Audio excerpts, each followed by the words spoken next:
Hello genius! My vlog for today is about mathematics sample problem for civil engineering board exam. This was given last November 2015 board exam. Halika, samahan niyo ako.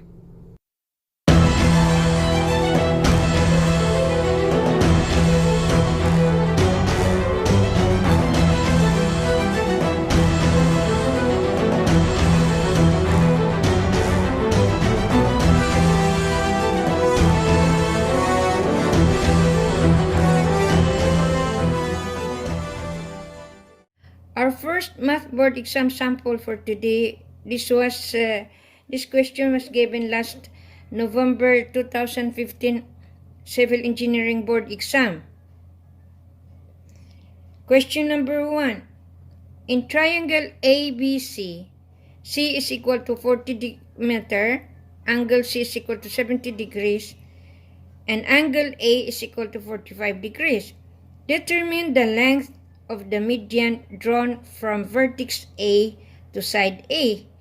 And of course, to solve this one, we know that triangle have only 3 sides and 3 angles, whether it is a regular or an irregular triangle. Now here, of course, our first procedure is to draw the triangle with a given length of sides and an angle. So here is our solution. First, we have to draw the triangle. Now, if we have this, for example, we have this triangle. Now if we will designate this one as A, and the second vertex is B, and the third one is C. Of course, side C here is given to be 40. So this one, the opposite of angle C is equal to the side C. And angle C, of course, this one is equal to 70 degrees. 70. So now here, since we have to determine the length of the median drawn from the vertex A to side A, that means this is the median from vertex A to side A, means it is in between this vertex B and C. This is the median. Now, how we will first, of course, before we can solve the median, we have to solve first the side A. Now, how I will solve the side A? We can use the law of sine. The law of sine formula to side A over sine of angle A, which is equal to side C, because the C is given, the side C is given, which is equal to 40, divided by what is the opposite angle is sine 70.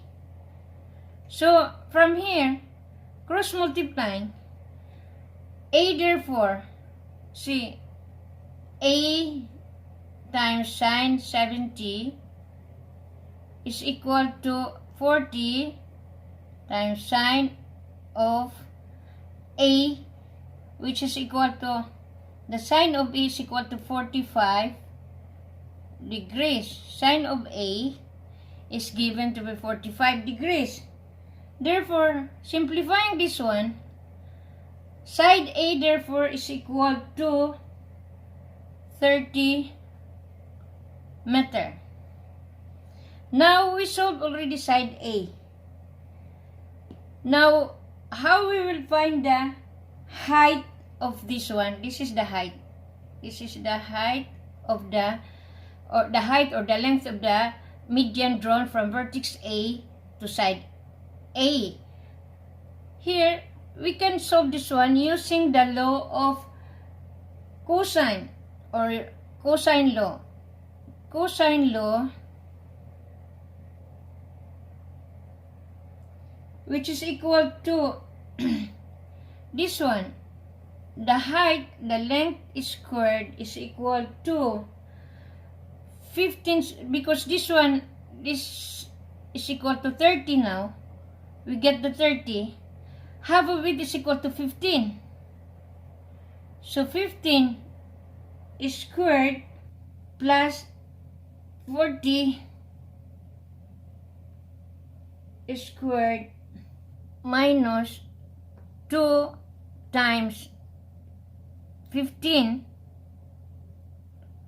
times 40 cosine of B. Now, what is angle B? Angle B can be solved because we know that in a triangle, the sum of the interior angles, the sum of these angles is 180 degrees. And you have the given two angles which is equal to 70 and 45. So, minus 70 minus 45, which is equal to 65 degrees. Therefore, we can substitute this angle B, which is 65 degrees, h squared is equal to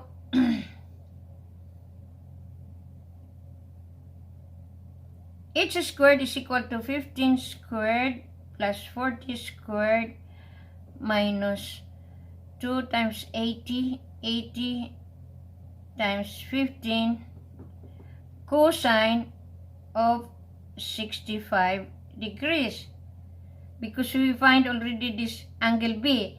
Therefore, the length of the meridian or the height is equal to, after simplifying this one, is equal to 36.3 meters. Sample question number 2. Two angles of the triangle are 103.2 degrees and 43.3 degrees. The sides opposite the obtuse angle has length of 2.7 meter. Find the other sides. So here we have the angle which is an obtuse angle. Obtuse angle means that one angle of the triangle is greater than 90 degrees. So if we have to make a diagram of the triangle, if we have this one,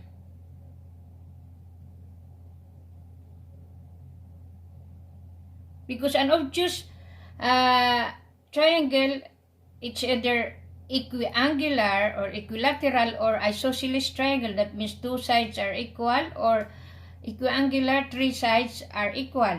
So we have here, for example, we designate this one as A, and this one as B, and this one as C. So here we have angle C, which is 43.3, and angle B, which is equal to angle A, which is equal to 103.2. Now, of course, since you have 43.3 and 103.2, so you can solve angle B. Angle B is equal to 180 degrees, which is the sum of the interior angles of a triangle, minus 103.2 minus 43.3 is equal to 35.5 degrees. This is angle B. Now we find angle B. So how we can find the sides? That means, because one side is given to be 2.7, so that means that is the opposite of angle A, because it is an obtuse angle. Obtuse angles means greater than 90 degrees, and this is 103.2. So the opposite of that is side A, which is equal to 2.7. This is 2.7, side BC. Solve this side B and side C. All we have to do is you have to use the sine law. 2.7, this side, over the sine of the angle, which is equal to 103.2, is equal to side B, this one. This is the one we're looking, and of course the angle B is equal to 35.5. Just we solve. Therefore, here we can find now the value of B after simplifying. B therefore is equal to 1.531 meter. This is the side B. We find already the side B. Now, another side we have to look for is the side C. Now, B and A and we have C left. So, again, we can use the sine law or law of sine, which is equal to 2.7, the side, over the angle, sine of angle A, which is 103.2. This is the angle A, is equal to, because we're looking for side C, we have to over the 43.3.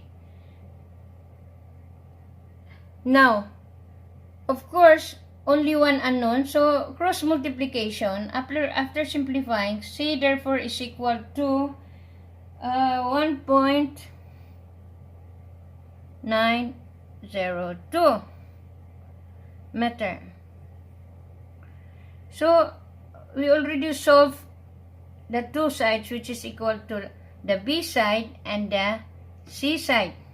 By the way, last premiere, nobody got the correct answer.